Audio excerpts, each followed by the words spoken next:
Muy buenos días a todos. Soy el doctor Guillermo Rico, de Rehabilitación de la Infanta Sofía. Inicié mi andadura académica laboral en el Gregorio Marañón. Posteriormente de la residencia trabajé en el 12 de octubre y actualmente estoy trabajando en el Hospital Infanta Sofía de San Sebastián de los Reyes, en la Comunidad de Madrid, concretamente colaborando por un periodo de tiempo en la unidad de dolor. He dividido mi introducción en 4 partes con el objetivo de hacerlas un poco más amenas, dar algunas pausas. Quería empezar justificando mi curso. ¿Por qué os he congregado? ¿Por qué he engañado a tanta gente, a tantos ponentes para dar esta charla? La biomecánica, en mi opinión, cuando la empecé a trabajar y estudiar, es difícil, conceptualmente novedosa, numérica, poco enseñada, explicada por los tutores, poco estudiada por los alumnos y por eso hace que sea desconocida e incomprendida. Pero después de rotar con el compañero de rehabilitación del Hospital Ramón y Cajal, el doctor Santiago Miranda, e iniciarme en este mundillo de la biomecánica, me di cuenta de que era deductiva, precisa, muy útil y muy agradecida a nivel de valorar la patología del paciente, razonar procesos patológicos e incluso la terapéutica que tenemos que hacer con estos pacientes. Mira, antes de nada os enseño una foto mía de R1, es este de aquí. Era como una ratilla ciega que no conseguía ver absolutamente nada. Este soy yo de R2 y este soy yo de R3. Y ya fue en DR4 cuando roté con el doctor Santiago Miranda, pasé de ver a los pacientes con almagrama de huesos, tendones, músculos, ligamentos que duelen, que se quejan, que se irritan y se lesionan, a un conjunto de fuerzas, de vectores, de interacciones entre esas fuerzas pasivas, activas, externas e internas y la patología que pueden desencadenar. Y quiero que me acompañéis o quiero intentar transformaros a vosotros en ese ágil felino que consigue ver todas las fuerzas involucradas en el movimiento que mueve nuestro cuerpo. La bibliografía en la que he basado prácticamente toda la charla son estos 3 libros. Los compañeros de Resistance Institute, Lucas Leal, David y compañía, tienen unos manuales muy explicativos, muy didácticos, muy claros sobre el efecto de las fuerzas en nuestro cuerpo y el movimiento. Y los Newman Kapanji con unas ilustraciones facilísimas de comprender, que razonas perfectamente lo que quieren explicar. Y el Newmans, invito a todo el mundo que tenga relación con el aparato muscular a que lo lea de arriba a abajo varias veces, como ha sido mi caso. Vamos a ir con el índice de la primera parte. La introducción. Vamos a definir qué es la biomecánica. Hablaremos de cinética, cinemática, torques musculoesqueléticos e interacción de los músculos en las articulaciones. Vale, antes de empezar, he modificado y he dado algunas definiciones menos precisas o inexactas con el objetivo simplemente de hacerlo más sencillo, más ameno y más deductible para todo el mundo, no con el objetivo de complicarlo. Por eso, en mi opinión, una definición de la biomecánica puede ser la disciplina que utiliza los principios físicos para estudiar cuantitativamente las fuerzas que interaccionan en un ser vivo. Y como buena ciencia, utiliza ramas a su vez de otras ciencias, como puede ser la biocinesiología, la física, fisiología, anatomía, histología, también podría ser una de ellas. Y tiene 2 grandes ramas, cinética y cinemática. Vamos a empezar por la cinemática, que no es casualidad que tenga la M mayúscula. M, regla mnemotécnica, movimiento. Cinemática es igual a movimiento. Cinética, las fuerzas. Y no es casualidad que aparezca un Jedi ahí, porque utiliza la fuerza para mover las cosas y estos Jedi se ven en el cine. Cine, Jedi. Jedi, fuerza. Cine, estudia las fuerzas. Respecto de la cinemática, vamos a ver su osteocinemática y la artrocinemática. Cinemática, rama de la mecánica que describe el movimiento de un cuerpo sin tener en cuenta las fuerzas que lo provocan. Pueden haber 2 tipos. Bien, traslación, describe movimiento lineal entre todas las partes de un cuerpo que se mueven en el espacio. Yo me traslado de un punto A a un punto B, un punto B a un punto A, o la rotación, es decir, un movimiento en el cual un cuerpo se mueve alrededor de un punto pivote. Mi miembro superior se moviliza a través de la articulación del hombro sobre mi cuerpo. Traslación, rotación.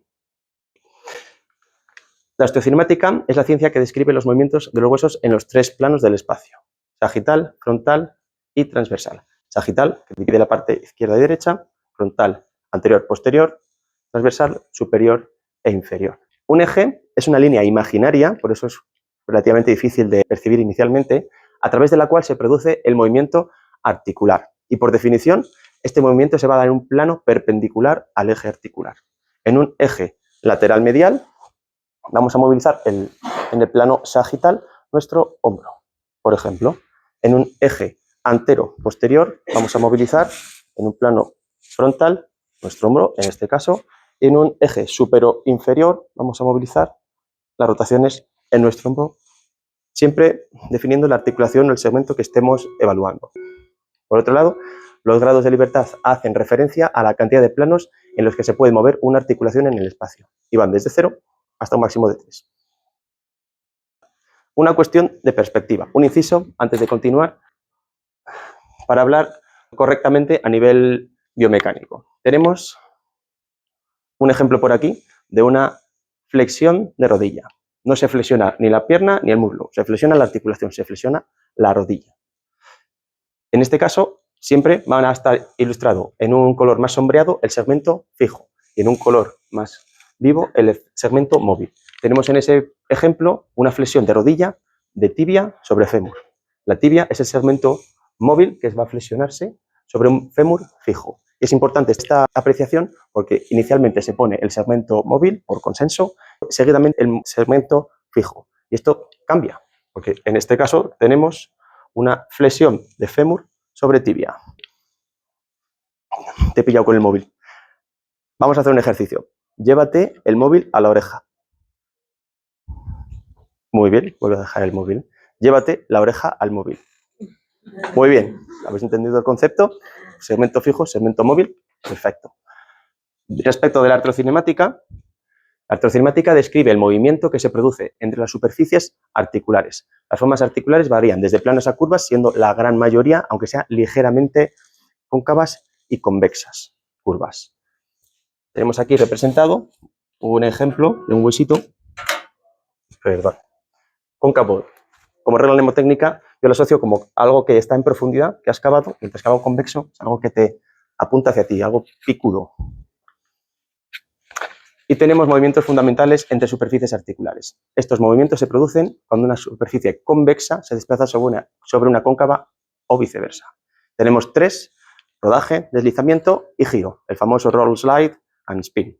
Muy bien, rodaje y deslizamiento. Igual en una foto, una imagen no es lo mejor para entenderlo, es una superficie convexa como es esta, suele implicar un deslizamiento concurrente en el sentido opuesto. ¿Y qué quiere decir todo esto?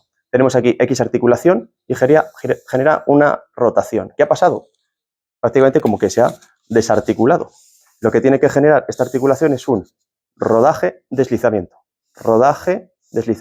para que mantenga la congruencia y no desarticule. Mira, un ejemplo clásico que hablará el doctor Artigas al respecto, una de las causas del síndrome subacromial, un rodaje, deslizamiento anómalo. Muy bien. Por otro lado, el giro simplemente significaría un giro sobre un único eje de una cara articular sobre la otra. Varias articulaciones combinan la artrocinemática de rodaje y deslizamiento con el giro, como el caso de la rodilla. Y vamos a ver este ejemplo. Tibia fija, vamos a hacer una extensión de rodilla de fémur sobre tibia, fémur móvil sobre tibia.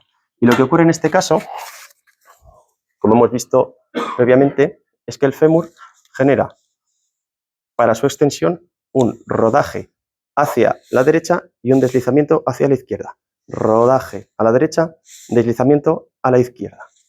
En el caso opuesto de la tibia sobre el fémur, tendríamos la tibia, cuando quiere, para no desarticularse, rueda hacia la izquierda y desliza.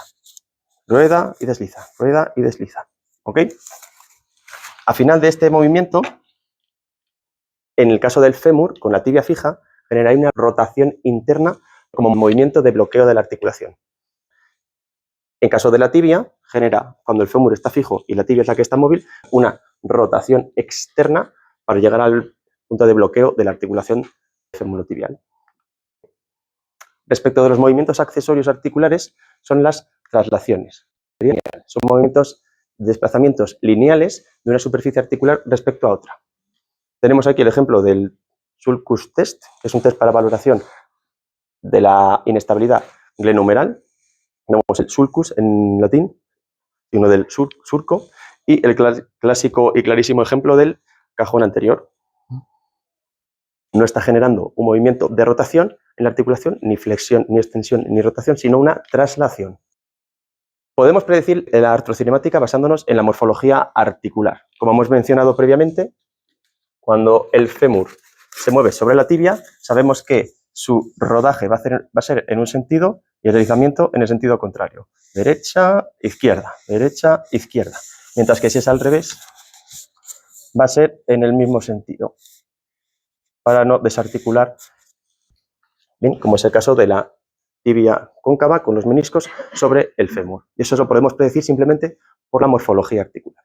Hemos dado ya algunas pinceladas sobre la posición de máxima congruencia articular, la cual significa que las superficies articulares de la mayoría de las articulaciones encaja mejor en una sola posición, que suele ser al final del rango de movimiento. Esa posición se denomina posición en encaje o cierre de la articulación. Tenemos los ejemplos de la extensión de rodilla cuando genera rotación externa y se bloquea, o la dorsiflexión máxima de tobillo, que es la posición de máxima congruencia articular y por tanto más estable.